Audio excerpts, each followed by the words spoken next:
നമസ്കാരം.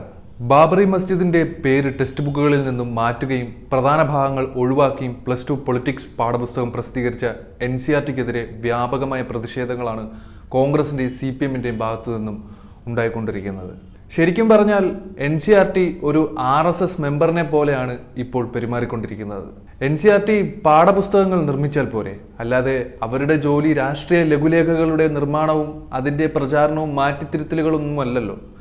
രാജ്യത്തിന്റെ ഭരണഘടനയെ പോലും BJPയുടെയും RSSന്റെയും ഒത്താശയോടുകൂടി NCERT കടന്നാക്രമിക്കുകയാണ് ഇപ്പോൾ ചെയ്തിരിക്കുന്നത്.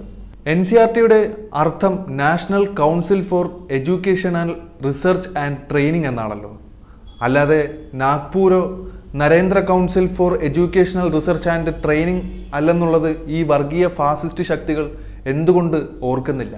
ബാബറി മസ്ജിദിന്റെ പേര് പരാമർശിക്കാതെ NCERTയുടെ പുറത്തിറങ്ങിയ പുതിയ പ്ലസ് ടു പൊളിറ്റിക്സ് പാഠപുസ്തകം വിവാദമായിരിക്കുകയാണ്.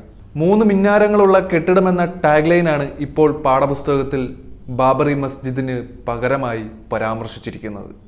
എന്നാൽ NCERTയുടെ പഴയ പാഠഭാഗത്തിൽ പറഞ്ഞിരിക്കുന്നത് 16-ാം നൂറ്റാണ്ടിൽ നിർമ്മിച്ച പള്ളി എന്നായിരുന്നു. അതിനെയാണ് 3 മിന്നാരങ്ങൾ എന്നാക്കി ഇവർ മാറ്റിയിരിക്കുന്നത്. കല്യാൺ സിംഗിനെതിരായ സുപ്രീം കോടതി നടപടിയും പുതിയ പുസ്തകത്തിൽ ഉൾപ്പെടുത്തിയിട്ടില്ല. ഇത് ഉൾപ്പെടെയുള്ളവ ബാബറി മസ്ജിദുമായി ബന്ധപ്പെട്ട് പഴയ പാഠപുസ്തകത്തിൽ ഉണ്ടായിരുന്ന 2 പേജുകളും എടുത്തു മാറ്റിയിട്ടുണ്ട്. ഗുജറാത്തിലെ സോമനാഥിൽ നിന്ന് അയോധ്യയിലേക്കുള്ള BJP രഥയാത്രയും കർസേവകരുടെ പങ്കും പുതിയ പാഠപുസ്തകത്തിൽ ഇപ്പോൾ നോക്കിയാൽ കാണാൻ സാധിക്കുകയില്ല. BJPയുടെ കണക്കുകൂട്ടലുകളെല്ലാം തെറ്റിയെന്ന AB വാജ്പേയിയുടെ പരാമർശങ്ങൾ അടങ്ങിയ പത്രവാർത്തകളും പാഠപുസ്തകങ്ങളിൽ ഇടം പിടിച്ചിട്ടുണ്ടായിരുന്നു. എന്നാൽ ഇതും പൂർണ്ണമായും പുതിയ പുസ്തകത്തിൽ നിന്നും ഒഴിവാക്കിയിരിക്കുകയാണ്. ഇനി അടുത്തതായി ഉണ്ടാകാൻ പോകുന്ന തലമുറയിൽപ്പെട്ട നരേന്ദ്രമോദിയുടെയും RSSന്റെയും വർഗീയ ഫാസിസ്റ്റ് ശക്തികളുടെയും ഒക്കെ യഥാർത്ഥ രാഷ്ട്രീയ സ്വഭാവം എന്താണെന്ന് അറിയാതിരിക്കാനുള്ള തറവേലയാണ് ഇതിന് പിന്നിലുള്ളതെന്ന് ആർക്കും മനസ്സിലാക്കാൻ കഴിയുന്ന ഒരു കാര്യം കൂടിയാണ്.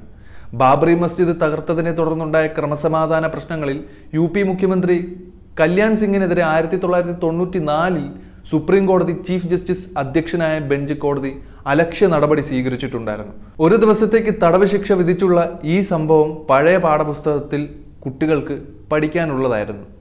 ഇതിന് പകരം വന്നിരിക്കുന്നത് കാര്യങ്ങളെ പൂർണ്ണമായും മാറ്റിത്തിരിച്ച് വളച്ചൊടിച്ചുകൊണ്ടുള്ള ഹിന്ദുത്വ പാർട്ടികൾക്ക് അനുകൂലമായി വന്ന 2019 സുപ്രീം കോടതി വിധിയാണ് പുതിയ പാഠപുസ്തകത്തിൽ ചേർത്ത് വെച്ചിരിക്കുന്നത്.